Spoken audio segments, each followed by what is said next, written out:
Man cannot discover new oceans unless he has the courage to lose sight of the shore. These words from André Gide capture the essence of our greatest challenge: growth requires risk. And nowhere is this more evident than in the psychological development from adolescence to adulthood.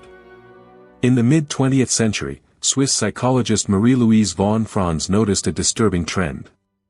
Many men and women who had reached chronological adulthood remained psychologically stunted in their maturation. They occupied adult bodies, but their mental development failed to keep pace. Von Franz found this issue so pressing that in 1959, she delivered a series of lectures on the psychology of the puer aeternus, Latin for eternal child. While this term was originally used in mythology to refer to a child god who stays forever young, her mentor Carl Jung had adopted it for psychological purposes to describe individuals who, like Peter Pan, fail to grow up. In one of her lectures, von Franz described the puer aeternus as the individual who remains too long in adolescent psychology, that is, all those characteristics that are normal in a youth of 17 or 18 years continue into later life, normally accompanied by too great a dependence on the mother. Von Franz predicted that in the coming decades, what she called the problem of the puer aeternus would spread throughout the world and affect more and more people. Her predictions have proven remarkably accurate, especially among the male population in the Western world. Many young men today are struggling academically, socially, spiritually, financially, and sexually. They live at home well into their late 20s and 30s, choosing to remain within the confines of parental care rather than testing the unknown waters of independence. Instead of striving to make something of themselves, many prefer the familiar, comfortable virtual worlds of internet, pornography, and video games. They are passive wanderers in life, without any path or purpose beyond the pursuit of momentary pleasure to alleviate their suffering. Given the scope of this problem, it wouldn't be far-fetched to claim that the puer aeternus problem is the primary neurosis of the modern era. To understand the psychology of the puer aeternus, we must first examine the conditions that have given rise to this social problem. And to this end, we need to discuss how a strong maternal complex prevents the maturation of many people today. As von Franz points out, a man who has a mother complex will always have to deal with his tendencies to become a puer. Throughout our evolutionary history, mothers and fathers have assumed different parental roles. Mothers have always interacted with their children more than fathers have. They maintain more physical contact and are more attentive, comforting, and empathetic to the child's physical and emotional pains and needs. This extremely intimate and close relationship with the maternal figure creates a lasting emotional imprint or highly resilient psychological bond in the child, what psychologists call a maternal complex. The child's experience with the mother, wrote James Hollis, is internalized as a complex, an emotionally charged energy grouping beyond ego control.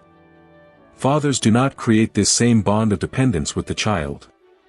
Instead, their role has traditionally been to provide the child with developmental resources and protection, but equally important, with guidance. More specifically, the father's role has been to help the child break free from their bond of dependence with the mother and help them emerge into the world as an independent and functional adult. In most cultures throughout history, individuals transition from adolescence to adulthood with the help of initiation rites. The primary objective of all initiation rites was to separate the young person from their mother, first physically, and then psychologically. These rites were performed shortly after the onset of puberty and were instituted solely by the older men of the tribe. Women were generally forbidden from observing or participating in these rituals. A typical ritual, as explained by Mircea Eliade in his book Rites and Symbols of Initiation, proceeded as follows. In the middle of the night, the cultural fathers of the tribe, dressed as gods or demons, would snatch the young man from his bed. This was the last time the young man would see his mother for months.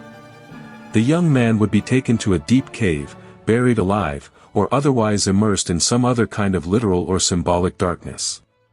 This stage represented the symbolic death of the young man's childhood, the loss of paradise and the joys of irresponsibility.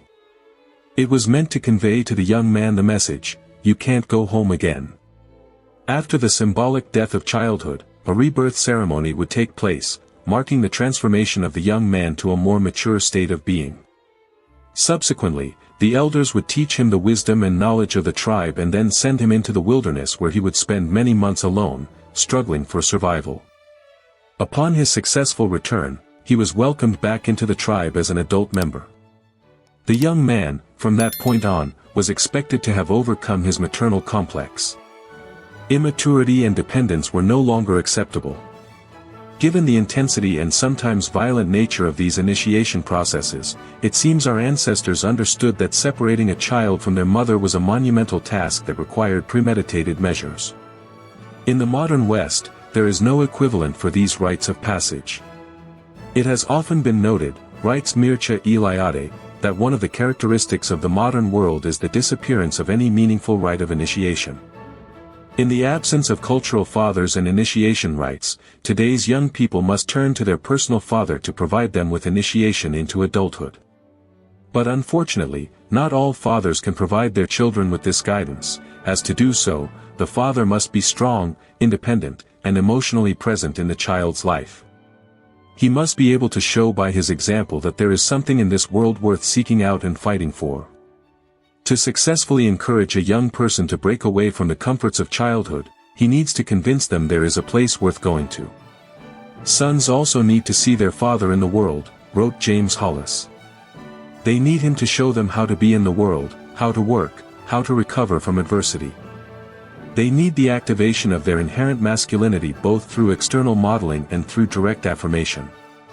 In his book, Finding Our Fathers, Sam Osherson cites an extensive study in which only 17% of American men reported having had a positive relationship with their father during their youth.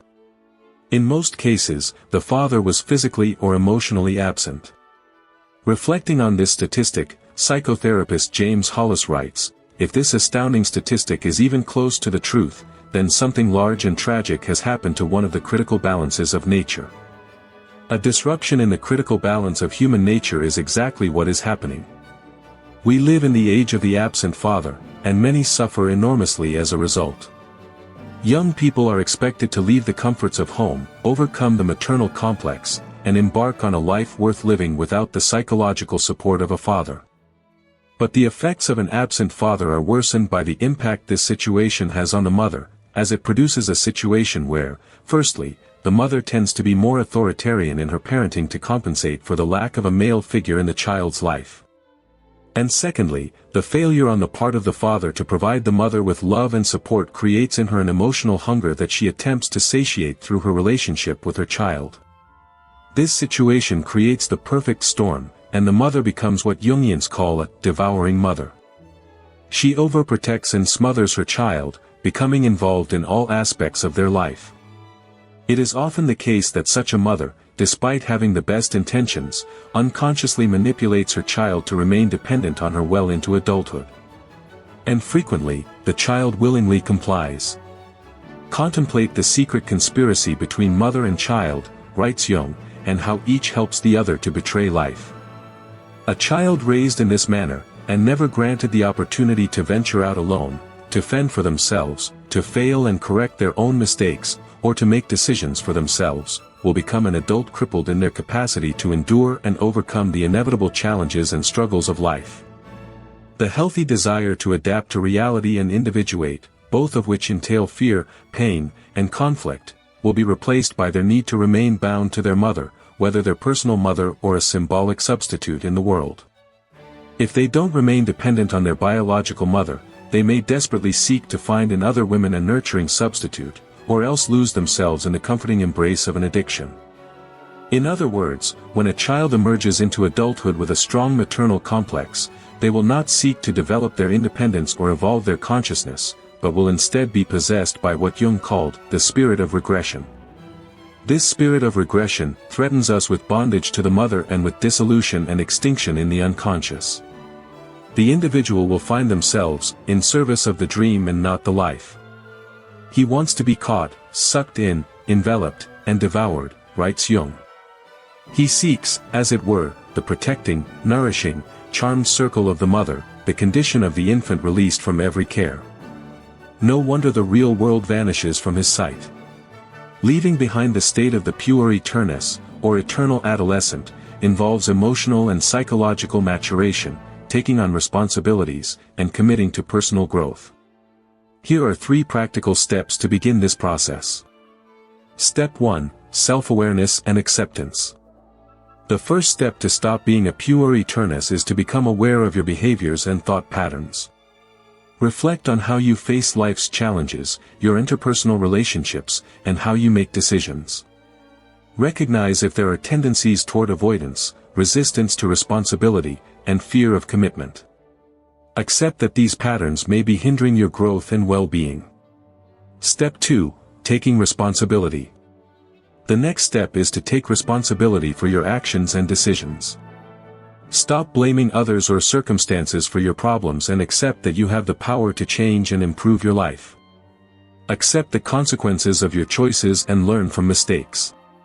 Begin to make conscious decisions and commit to facing life's challenges with courage and maturity.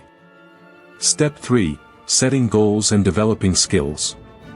Define clear and realistic goals for your personal and professional life. Establish an action plan to achieve these goals and work consistently toward their fulfillment. Develop practical and emotional skills that help you face challenges and develop as an individual. This may include learning to manage stress, improving your communication skills, acquiring professional knowledge, among other things.